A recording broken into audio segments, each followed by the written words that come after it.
Hello, everyone. I'm coming to you today with yet another very fine hat.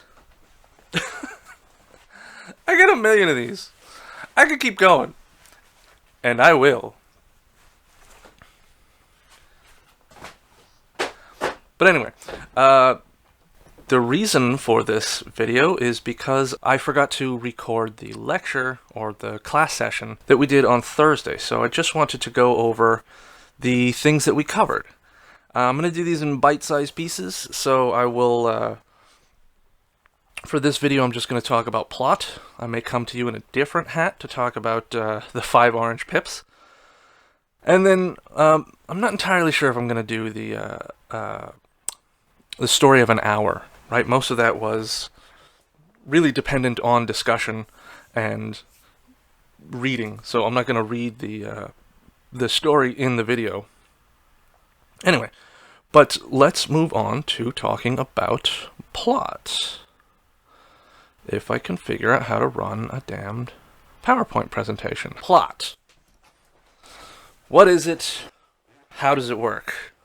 So the thing about plot is it's actually very simple. It's a very simple concept. It's the events that happen in the story, right? When we talk about plot, we're using the same word that mathematicians do when they use it in geometry. You plot points on a graph, right? But instead of plotting points on a graph, what we're doing is plotting points on a timeline. That is the plot. So anybody who comes out of a movie saying that it had no plot, well, what they really mean is that it didn't have an interesting plot. But as long as one thing happens and then something else happens, that's a plot, right? It's just the sequence of events.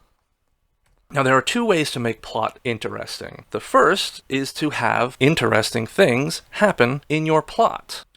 However, sometimes what you consider interesting, other people don't. Or what might be considered interesting at the time that you write it might not be very interesting later. So a long time ago, I bought this book. It was a huge collection of horror stories.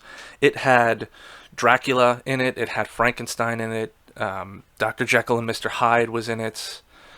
The Picture of Dorian Gray, and a bunch of short stories. Obviously the best ones were from Edgar Allan Poe, but a few of them were written by Robert Louis Stevenson. Robert Louis Stevenson is the guy who wrote Treasure Island, for those of you who don't know. However, it struck me as these stories were incredibly boring. And the reason for that is because it was just about a guy murdering another guy. Like, if I remember correctly, and this is one of the books that I lost when my house burned down in 2009, so I have to, remember it. But there were a few of them. One of them I remember was a guy, he breaks into a pawn shop to try to steal some goods there, and then the pawnbroker comes in, in the middle of the night, and then the guy has to kill the pawnbroker so that he doesn't get caught. And that's pretty much all that happens in the story. And I think what Stevenson was doing in this story was he's trying to create a chilling event where he puts you inside the mind of a desperate killer, because the killer is the main character of the story. And it would be fine, it's kind of like going back and watching old anime. The animation's all cheesy and you don't it's not impressive, right?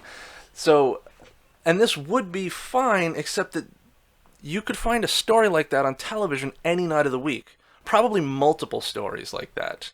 So it's no longer interesting to us, but Stevenson was a pretty successful writer, so I assume it was interesting to folks at the time. If you are a writer, that's one of the things that you have to worry about. The things that you find interesting, other people might not. So having interesting things happen is not always the best way to make a plot interesting.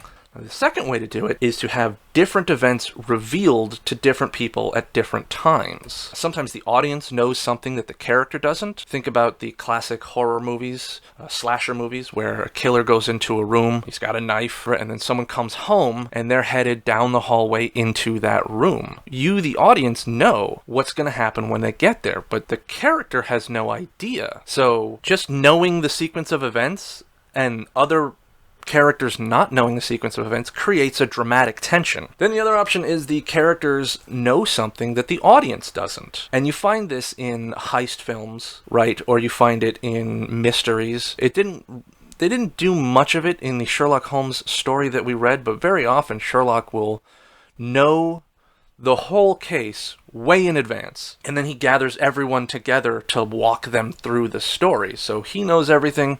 We don't know everything. Although good mystery writers usually give us enough clues to figure out everything, but often we miss something, and it doesn't matter because it's still entertaining, right? And then there are mystery stories where they don't give you enough clues to figure it out, and we still find that entertaining.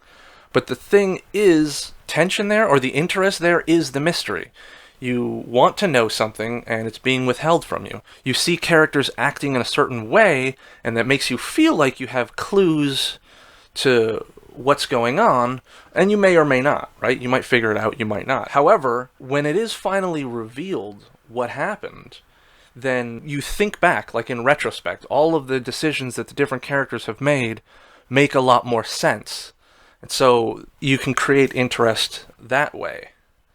Right? Obviously, with mysteries, I would say you're creating intrigue, but with heist films and whatnot, and even, this happens in every genre as well. You know, something is revealed to the audience, and then a character's previous actions make more sense. And then another way to have this happen is that the one character knows something that another character doesn't, and then we, the audience, may know it, or we, the audience, may not. But the fact that one character knows something that somebody else doesn't means that they're going to be acting or operating and interacting with different information, right? So their motivations might change. And so when you consider all of these things, while you can create something that is a simple timeline, this event happened, this event happened, this event, this event, this event, this event, when you consider all of these other things, who knows what when, you then have to create multiple timelines to try to keep track of everything.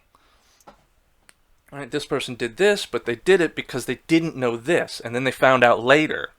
Right? It can get very complicated, and well, sometimes that makes it very interesting, sometimes it makes it convoluted and boring. But you know, every aspect of literature, you can take it too far and make it bad. Now the book here says plot is shaped by causal connections, and I just got to call that out. It says causal, not casual. Myself and many other people often, just when we're reading through something like this, casual is the first word that comes to mind, so like we often just misread that word. But causal, we're talking about cause and effect, right? Causal relationships, causal connections, and these can be historical, and that is to say that like what happened in the past shapes character motivations, right?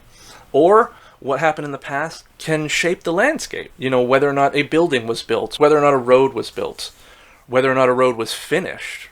Right? You're driving along a mountain pass, and you expect there to be a bridge, but something's happened to the bridge, right? That's going to force your characters to do something else, right? To find another way, or clearly they can't go the way that they thought they were going to. Anyway, then we have social causal connections. You have characters interacting with each other, and they then have an effect on each other, right? They can change each other's motivations, they can inspire, they can piss each other off, they act and react upon one another. And again, they also reveal information to each other. Also, characters interacting with groups or society or culture affects their motivations and their possibilities. You might have a situation where a character needs to get something, but in order to get it, he would have to break the law. And are they motivated enough to break the law to get it? Maybe later in the story they do break the law and then they go to jail. That's really going to limit their possibilities at that point, right? Stuck in a small cell. And then the last one is personal. You know, personal causal connections. A character's thoughts, attitudes, and beliefs affect how they behave, right? Pretty obvious. But it also affects how they're going to react. Note, though, that thoughts, attitudes, and beliefs are shaped by one's history and culture. So all of this is a big ball of wibbly-wobbly, timey-wimey stuff. Now, the book talks about conflict. What do we have to say about conflict?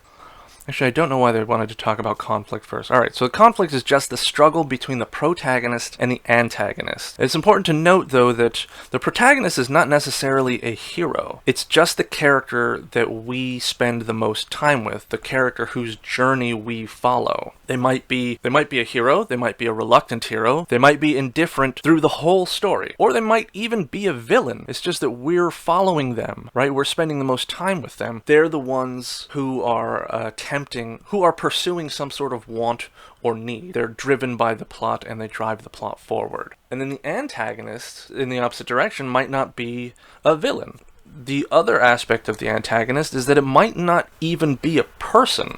It could be a force of nature. Or, like in the movie 127 Hours, it's a rock. Right? That movie's about a guy who goes rock climbing and a big boulder falls on his arm.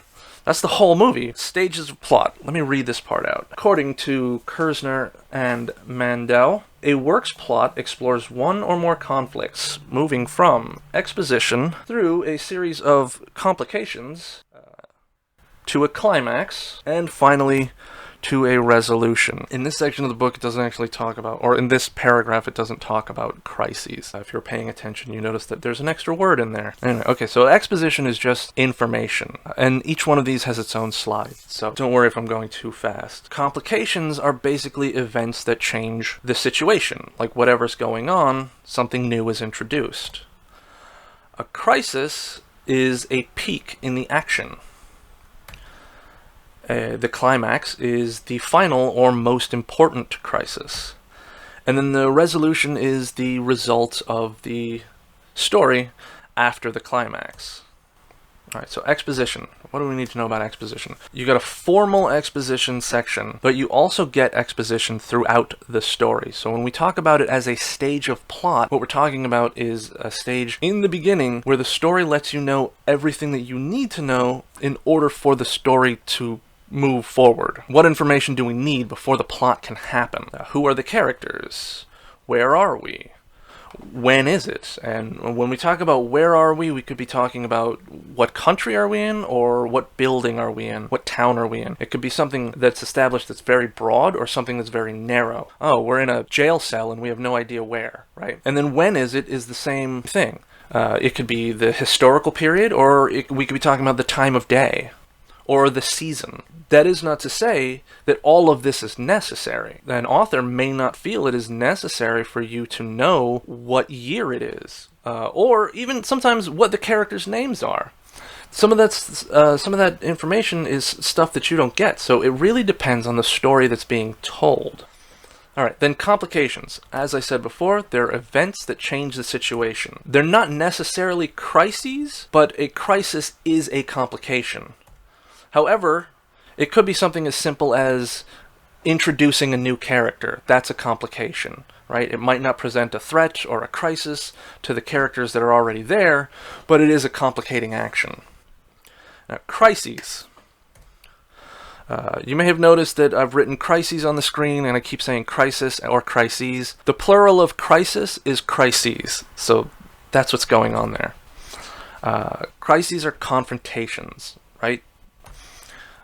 When something happens to oppose the protagonist, and the protagonist can't just avoid it. Your characters are coming down the mountain pass, and the bridge is out. But it turns out there's another bridge right there, so we just go that way, right?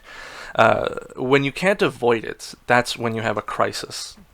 And then the climax. Now, the climax is the final or most important crisis. And I say final or most important because sometimes the final crisis comes after the climax.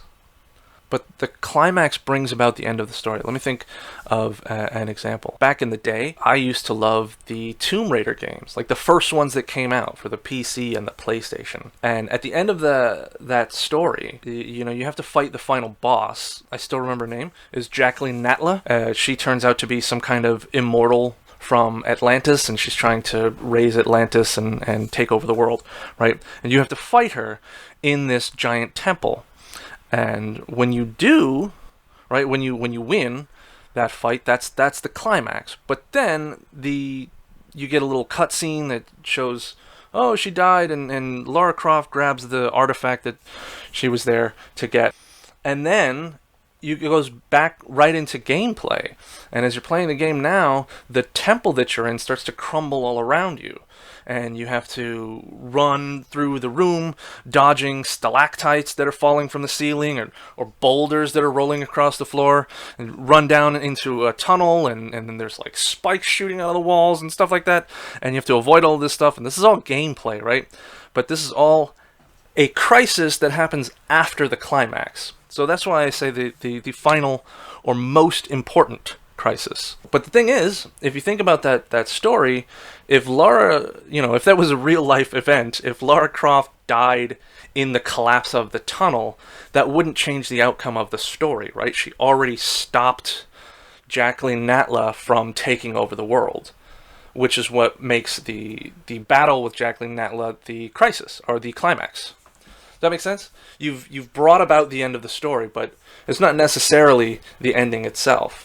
And then sometimes you don't have a crisis after the climax. Actually, I got to point out that I read somewhere that this was a pretty common thing in a lot of ancient myths. You have to go somewhere, beat up the monster, but then you have to get out, right? You've won the day.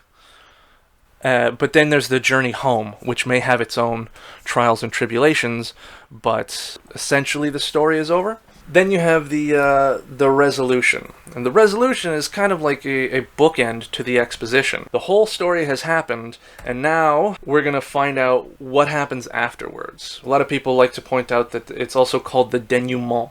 If you want to sound very fancy, call it the denouement. It's French for untying of the knot. Basically, you want to know what is the result of the events of the story after the climax. What was solved? Who lived? Who died? Who laughs? Who loves? Who learns? All of this stuff. Are they going to live happily ever after? Do they regret what they did?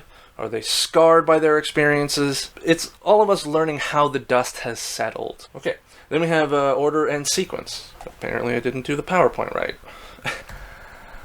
So you can present your story straightforward in chronological order. This is the sequence of events as they happen.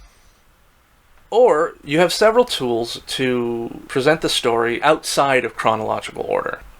You can use in media res, you can use flashbacks, and you can use foreshadowing. Right? What happened to my...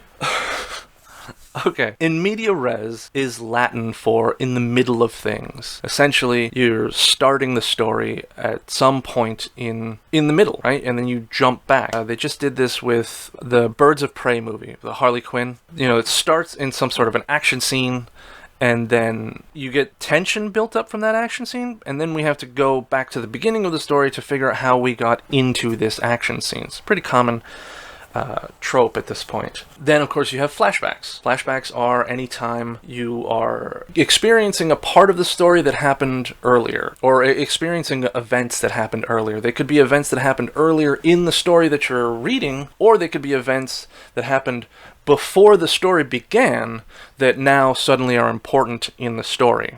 Right? Sometimes people think of flashback as just like a memory or a dream or something, and it's like, no, anytime like the narrator just brings you back in time to talk about something that happened earlier. And then foreshadowing. Foreshadowing is information that indicates what will happen later in the story. It's little clues. In the Sherlock Holmes story, there's, we start talking about how terrible the weather was. And in the end of the story, the weather has killed the people that we're trying to capture. You don't have to worry about this right here, right now, but there is a little checklist that this book provides that is essentially what we want to work through. I think we're going to do this in class on Tuesday, work through a plot checklist, just to get familiar with this thing. This book has a bunch of checklists for all the little aspects of literature that it wants to talk about, and we're going to use them. I think we're going to go through them once in class, and then there's going to be a lab assignment where you have to do it on your own. And there's going to be an extra step on your own, an extra question, which is to say, what sort of insights have you gained by pulling out all of this information and looking at it separately? I'm not going to go over the whole thing, but you can clearly see it has stuff like what happens in the story, what possible conflicts are suggested, where does the formal exposition section end, which part of the story constitutes the resolution, right? When you start to pull these things out and think about them individually, it can lead to some insights. Now, I'm not going to tell you that that's what always happens, but it's a good way to work. It's like taking apart a car to figure out how it works and then putting it back together. So yeah, don't worry about this right now. There's a PDF up on the home screen that says checklist number 1, plot, and when you are asked to do this as a lab assignment, you just have to, like, I'll have the questions copied and pasted into the assignment. But it's worth downloading that PDF, and then when you read anything, spend a little bit of time thinking about it, right? So thank you for joining me. I hope this was helpful. I hope even if you were in the lecture that you stopped to watch the video and found it helpful. And I will see you next time, probably in the next video, which I hope to have out before the next class. And boy, I sure hope I don't keep forgetting to record these things. This is a bit of a lengthy process, this. Bye, everybody!